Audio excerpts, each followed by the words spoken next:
Class में नए हैं उसके लिए कोई मतलब ज़्यादा छूटा नहीं है, ये मैंने स्टार्ट ही किया हूँ, मान लो आज ही से स्टार्ट हुआ है। हमने कल एक छोटा सा टॉपिक स्केलर के बारे में सिर्फ पढ़ाए थे, आज हम इसके बारे में पूरा डिटेल्स में देखेंगे। फिलहाल आप देखोगे हम यहाँ पर चैप्टर का नाम है भैया मोशन इन प्लेन, है ना। गति हम पढ़ने वाले हैं गति के बारे में, लेकिन कौन सा प्लेन में। इससे पहले हमने पढ़े हैं मोशन इन स्ट्रेट लाइन, जहाँ पर डिस्टेंस डिस्प्लेसमेंट हर एक छोटे छोटे फिजिकल क्वांटिटी के बारे में पढ़े, और एक इक्वेशन ऑफ मोशन जो 3 टाइप्स है जो आपने 9th क्लास में पढ़े होंगे, उसके बारे में भी आप यहाँ पर मैंने ग्राफिकली मेथड मैथमेटिकली मेथड से हमने आपको प्रूव करके दिया, ठीक है। अब देखो ध्यान से, ये जो है ये स्केलर क्वांटिटी, ये एक ऐसा फिजिकल क्वांटिटी होता है जिसके पास सिर्फ क्या होता है, मैग्नीट्यूड होता है। सिर्फ क्या होना चाहिए, मैग्नीट्यूड होना चाहिए, है ना। जैसे मैंने एग्जांपल के रूप में बताया था, और हाँ वहां पर मैंने ये कंडीशन नहीं लिखवाया था भैया, जो अगर कोई स्केलर क्वांटिटी होगा तो वो जो रूल जो अप्लाई करता है कौन सा, सिंपल सा अलजेब्रा, है ना। जो अलजेब्रा आप भैया मैथ्स में पढ़ते हो एडिशन करने के लिए, सब्ट्रैक्शन करने के लिए, मल्टीप्लाई करने के लिए, ठीक है। तो वहां पर जो स्केलर रूल नहीं है कोई, वो नॉर्मली आप ऐड सब्ट्रैक्ट कर सकते हो अलजेब्रिक रूल के हिसाब से, है ना। तो वो स्केलर क्वांटिटी है जिसमें किसी भी टाइप का कोई डायरेक्शन से मतलब नहीं है। मैंने आपको तरह तरह के एग्जांपल से समझाया था, ठीक है। आज जो हम बात करें भैया एक वेक्टर क्वांटिटी है, ठीक है। वेक्टर क्वांटिटी बहुत इंपॉर्टेंट कंडीशन है, और ध्यान से सुनिएगा भैया, जो 12th में होगा, 12th में जो वेक्टर जो पढ़ेंगे, मैथ्स में की बात कर रहा हूँ, आपका इसी में कोई होगा यहाँ पे जो मैथ्स होगा जिसका आप ये 12th में आप पढ़ेंगे, तो सेम यही हूबहू हर एक चीज पढ़ना है, कोई अलग से कुछ है नहीं, यही चीज को आपको वहां पर भी पढ़ाया जाएगा मैथ्स में। चैप्टर का नाम ही है वेक्टर, ठीक है। तो जब वेक्टर के बारे में पढ़ेंगे तब हम देखेंगे, अभी फिलहाल सुनिए। हम यहाँ पर बात कर रहे हैं एक वेक्टर क्वांटिटी के ऊपर, ध्यान से समझिएगा। जैसे अगर सपोज मान लो भाई कि यहाँ पर एक ऑब्जेक्ट है, ठीक है, यहाँ पर कोई एक ऑब्जेक्ट दिख रहा है आपको, ठीक है। अब इसके ऊपर आपने क्या किया, मान लेते हैं एक फोर्स अप्लाई कर रहे हैं, क्या कर रहे भैया, एक फोर्स अप्लाई कर रहे हैं, या आप दोनों तरफ से भैया एक फोर्स अप्लाई कर रहे हैं, ठीक है। एक ऑब्जेक्ट है लिखा हुआ जिसका कुछ ना कुछ मास होगा, मान लेते हैं मास भैया 10 kg है, ठीक है। और आपने इसके ऊपर फोर्स अप्लाई कर दी, कितना, 5 न्यूटन का, और यहां से भी आपने फोर्स अप्लाई कर रहे हैं भैया 5 न्यूटन का। तो आप मुझे बता सकते हैं इस ऑब्जेक्ट पे, इस वस्तु पे, है ना, जिसका मास भैया 10 kg है, उस पे लगने वाला नेट फोर्स कितना होगा। हाँ, कितने आदमी है जो सहमत है 0 से, 1 आदमी, 2 आदमी, कितने आदमी सहमत है भैया कि इस पे लगने वाला नेट फोर्स 0 होगा। 1 और 2 और 3 4 5 6 और कोई, अच्छा कितने आदमी सहमत नहीं है कि इसके ऊपर लगने वाला नेट फोर्स 0 होगा। तो पीछे में हो गया तुम लोग। यहाँ पर हमने क्या बोले, देखो एक ऑब्जेक्ट है जिसका मास कितना है 10 kg, एक फोर्स आप लगा रहे 5 न्यूटन का, इधर से भी फोर्स लग रहा है 5 न्यूटन का, ठीक है। तो इस पे लगने वाला नेट फोर्स क्या होगा, कितने आदमी सहमत है 0 पे, भैया पूरा हाथ खड़ा कीजिए, ऐसे 0 होगा। सबसे पहले अब कान पकड़िए खुद, अब थप्पड़ मारिएगा, खुद बोले रहे दूसरों को नहीं, सुन लो कैसे 0 यार। एक चीज भाई, अगर हम किसी ऑब्जेक्ट को 2 तरीके से फोर्स लगा रहे हैं, लेकिन दोनों फोर्स का डायरेक्शन तो सेम है ना भाई। जब दोनों फोर्स का डायरेक्शन सेम है तो डायरेक्ट ऐड हो जाएगा ना। इसके ऊपर लगने वाला फोर्स कितना होगा, 10 न्यूटन का होगा। आप तो बोले नहीं है ना कि डायरेक्शन, अरे डायरेक्शन के ये एरो दिख नहीं रहा है क्या, हम इसीलिए कम बोले 0। लो भैया, आपको एरो इतना बड़ा है वो दिख नहीं रहा क्या। हमने यहाँ पर 5 देखिए 5 न्यूटन का फोर्स इधर से, 5 न्यूटन का फोर्स इधर से, इस पे लगने वाला फोर्स कितना भैया 10 न्यूटन का, मतलब जो नेट फोर्स आएगा कितने का आएगा 10 न्यूटन। हाँ, लेकिन अगर मैं ऐसा बोल सकता हूँ कि अगर जैसे ये एक ऑब्जेक्ट है, अब इससे भी मैंने 5 न्यूटन का फोर्स लगा रहा हूँ, और इधर से भी मैं 5 न्यूटन का फोर्स लगा रहा हूँ, तो अब देखो क्या ये रुक जाएगा ना, मतलब इसके ऊपर जो लगने वाला फोर्स होगा नेट फोर्स वो कितना होगा, 0 होगा, क्योंकि हम जो फोर्स लगा रहे हैं क्या है, इक्वल मैग्नीट्यूड का, लेकिन डायरेक्शन क्या दिया, अपोजिट है ना, एक इधर से लगा रहे हैं और एक इधर से लगा रहे हैं। समझ में आया यहाँ तक में? देखो एक फोर्स इधर से लग रहा है, मान लो 5 न्यूटन ही लग रहा है, और एक फोर्स इधर से लग रहा है, मान लो 5 न्यूटन, तो दोनों एक दूसरे को क्या कर देगा, कैंसिल आउट कर देगा, है ना। तो इस ऑब्जेक्ट के ऊपर लगने वाला नेट फोर्स कितना होगा, 0। कब 0 होगा, जब आप फोर्स अप्लाई करेंगे सेम मैग्नीट्यूड, लेकिन डायरेक्शन कैसा होगा, अपोजिट, है ना। और अगर ऑब्जेक्ट पे भैया सेम मैग्नीट्यूड का फोर्स है, लेकिन डायरेक्शन दोनों को क्या है, सेम है, तो फोर्स क्या होगा, ऐड होगा, है ना। तो अभी देखो हमें ये तो पढ़ना नहीं था, हम वेक्टर क्वांटिटी के बारे में बात कर रहे हैं भैया, ध्यान से सुनिएगा भाई। फोर्स अगर आप इस डायरेक्शन में लगा रहे हो, तो क्या इस ऑब्जेक्ट का मूवमेंट पीछे की तरफ होगा या आगे की तरफ होगा, तो भैया सिंपल सी बात है सर, ज्यादा से ज्यादा फोर्स जिस डायरेक्शन में लगेगा मूवमेंट भी क्या होगा, उसी डायरेक्शन। सिंपल, हाँ ये नहीं भाई। अगर जैसे सपोज मान ले कि आप और आपके छोटे भाई मिलके एक टेबल को भैया धक्का लगा रहे हो ऐसे, है ना, आप लगा रहे हो 10 न्यूटन के फोर्स से, और आपके छोटे भाई 5 न्यूटन के फोर्स से लगा रहा है, तो आप क्या करेंगे, अपने छोटे भाई को भी घसीटते हुए लेके जाएंगे कि नहीं लेके, भले ही वो कितना भी फोर्स लगा ले आप, है ना। तो ये क्या करेगा, इधर से 5 न्यूटन का धक्का आप घींचते हुए लेके जाएंगे, मतलब मोशन का डायरेक्शन क्या होगा, इधर ही होगा। मतलब भैया जिस डायरेक्शन में आपका ज्यादा से ज्यादा फोर्स अप्लाई होता है, मोशन भी उसी डायरेक्शन में, है ना। लेकिन एक चीज बताओ, ये चीज जो मैं बोल रहा हूँ वो गलत बोल रहा हूँ, अभी फिलहाल सुनने के लिए कान को अच्छा लग रहा है, लेकिन भैया कोई जरूरत नहीं है कि जिस डायरेक्शन में हम ज्यादा से ज्यादा फोर्स लगाएंगे मोशन उसी डायरेक्शन में होगा, कोई गलत, ये चीज आप प्रूफ कर सकते हैं मुझे, गलत भाई। कभी कभी ऐसा होता है कि ऑब्जेक्ट ऐसा है, फोर्स ऐसा लगा रहे, तो मोशन ऐसा होना चाहिए, लेकिन मोशन ऐसा होता है। अरे ट्रॉली बैग भूल गए क्या, रेलवे स्टेशन पे जाते इसे खींचते हुए लेके जाते, नहीं जाते, फोर्स तो ऐसे लगा रहे भैया, ये ऊपर, लेकिन वो आगे की तरफ बढ़ता है ना, तो वो कंडीशन अलग है ना। लेकिन भैया यहाँ पर भी इस फोर्स को आप क्या करेंगे, रिजॉल्व करेंगे, हम पढ़ेंगे रिजोल्यूशन ऑफ वेक्टर। एक फोर्स भी एक टाइप का वेक्टर क्वांटिटी है, तो रिजॉल्व करते थे, इसके तरफ जितना फोर्स लगता है एक वर्टिकली फोर्स लगता है, तो जो वर्टिकली फोर्स लगेगा, है ना, वो क्या करेगा भैया, लॉस है, वो कुछ नहीं है हमारा। लेकिन जो हॉरिजॉन्टली फोर्स लगेगा उसके द्वारा वो क्या होता है, आगे की तरफ मूव कर, समझ में आया ना। तो भैया देखो, जब भी आप फोर्स की बात करते हो तो एक पर्टिकुलर डायरेक्शन में आप क्या करते हैं, फोर्स लगाते हैं, तो वहां पर हमें डायरेक्शन की बात करनी होती है। आप वेट की बात करते हो, वेट भैया मैंने आपको इससे पहले भी समझाया था, वेट और मास अलग है, याद है कुछ भैया, वेट और मास क्या है, अलग अलग है। आपका जो वेट होगा कोई जरूरत नहीं, वही आपका क्या है, मास है ना। वेट और मास क्या है आपका, अलग अलग है ना। तो भैया ध्यान से सुनिएगा, अगर यही ऑब्जेक्ट है जिसका मास अगर 10 kg है मान लेते हैं, तो इसका वेट कितना होगा, तो भैया वेट कैसे लगेगा, नीचे की तरफ, भैया अर्थ की तरफ ना, क्यों, कैसे भैया, एनवायरमेंट में क्या लग रहा है भैया, ग्रेविटी लग रहा है, और हाँ ये नहीं, क्या लग रहा है भैया, ग्रेविटी लग रहा है, ये क्या लग रहा है, ग्रेविटी लग रहा है, तो भैया इसका वेट कितना होगा, mg होगा, ये नहीं होगा, है ना। और इसका पर्टिकुलर डायरेक्शन है, इधर की तरफ नहीं होगा या इधर की तरफ नहीं, ये नीचे की तरफ ही होगा।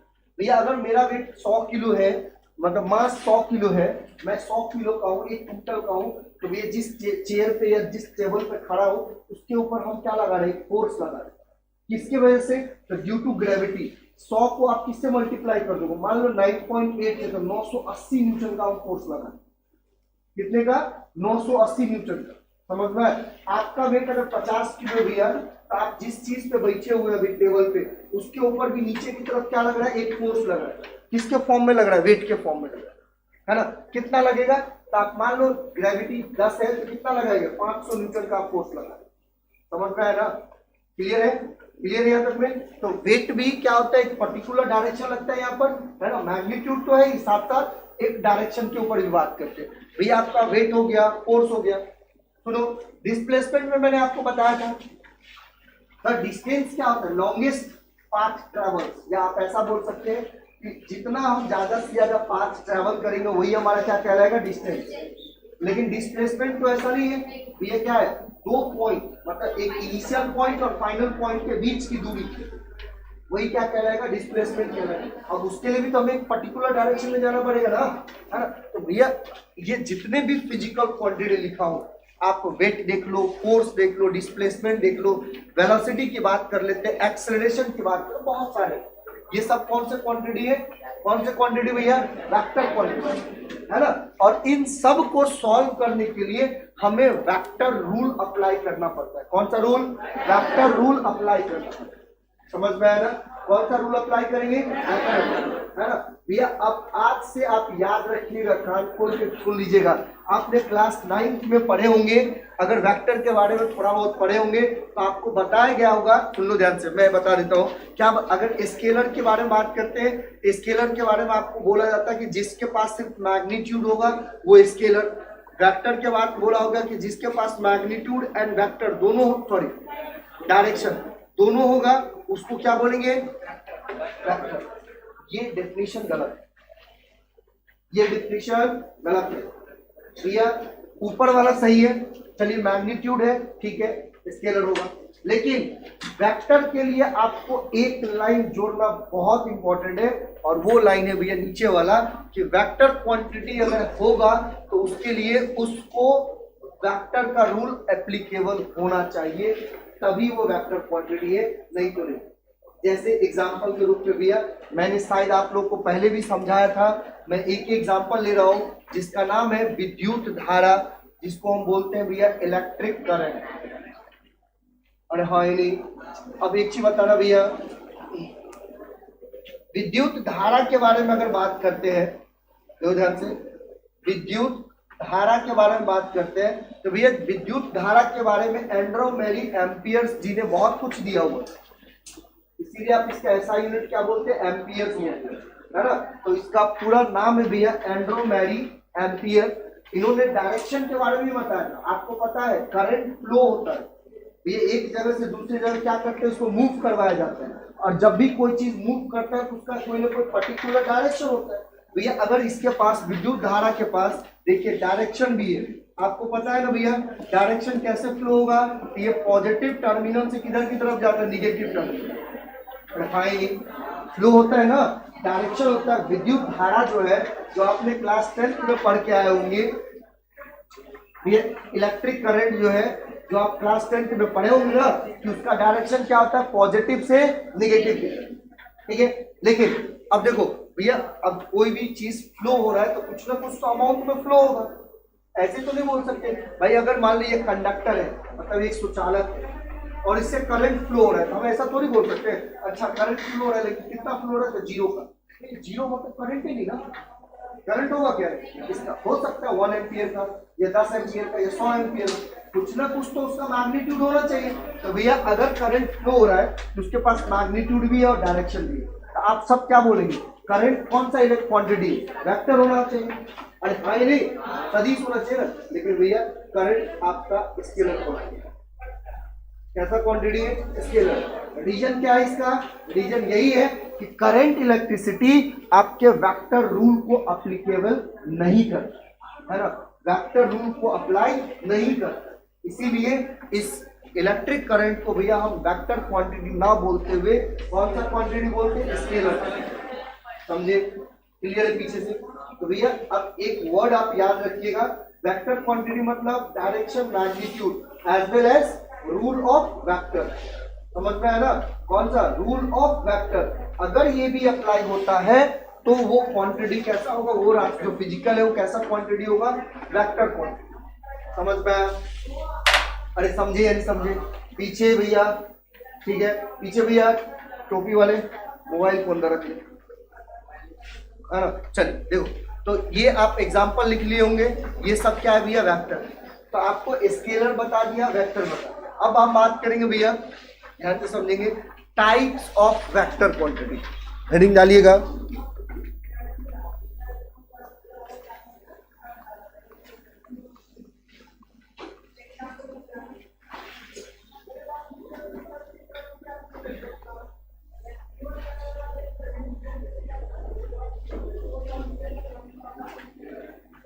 चलिए हेडिंग डाल लीजिए, टाइप्स ऑफ वेक्टर क्वांटिटी।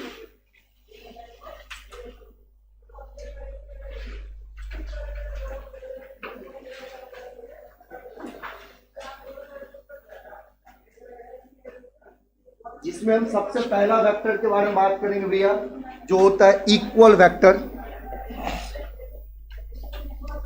सबसे पहले वेक्टर के बारे में बात करेंगे हम, इक्वल वेक्टर। चलो लिखेंगे इक्वल वेक्टर में to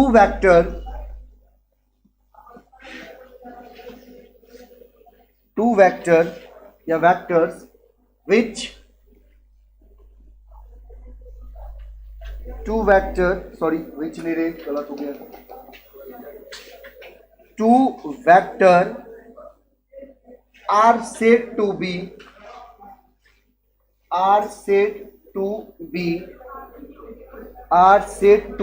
equal. Two vector are said to be equal if they have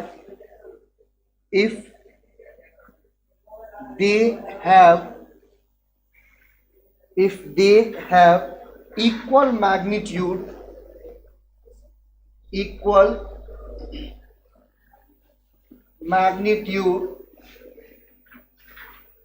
and same direction.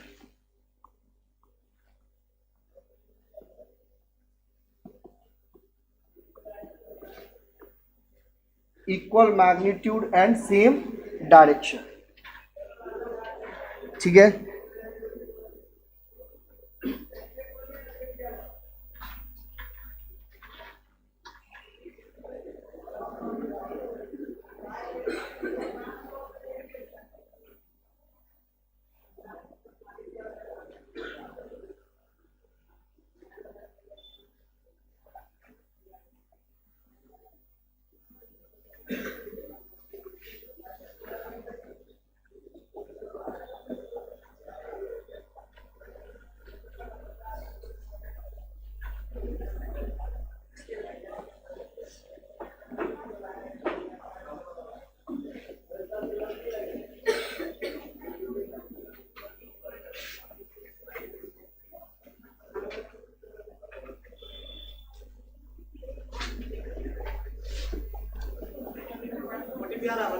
बहुत ज्यादा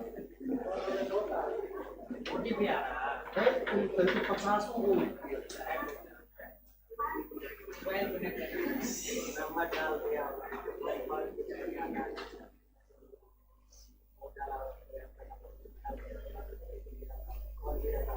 हाँ, थोड़ी देर पहले तो 5-6 मिनट में 100 को मैसेज आता है, सीमित को भी फेंक देंगे सब, वो ये लगाती है। हाँ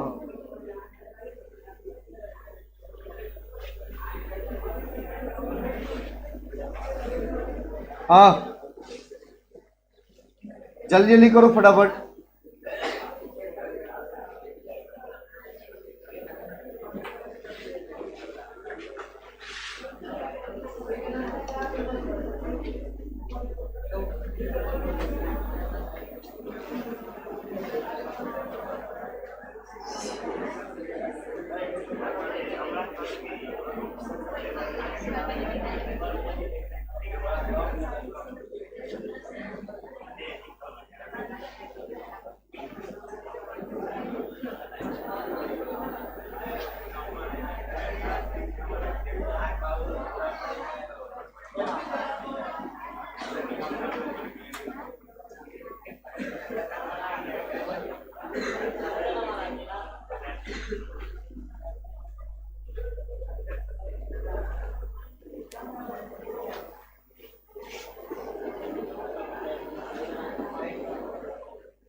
जल्दी कर दो।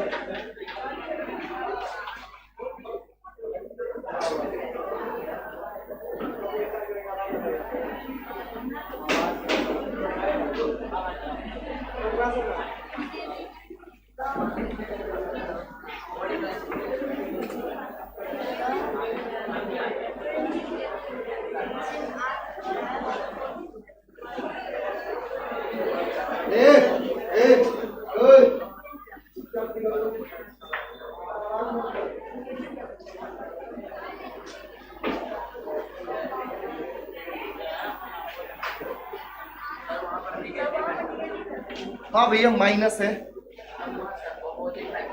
अपोजिट और निगेटिव दोनों को एक ही बोल सकते हो भैया। ये अपोजिट वेक्टर बोले या निगेटिव वेक्टर बोले दोनों एक ही है। अपोजिट मतलब दोनों का डायरेक्शन क्या होगा, अपोजिट होगा। समझिए ना, ध्यान से सुनिएगा। इधर देख दो।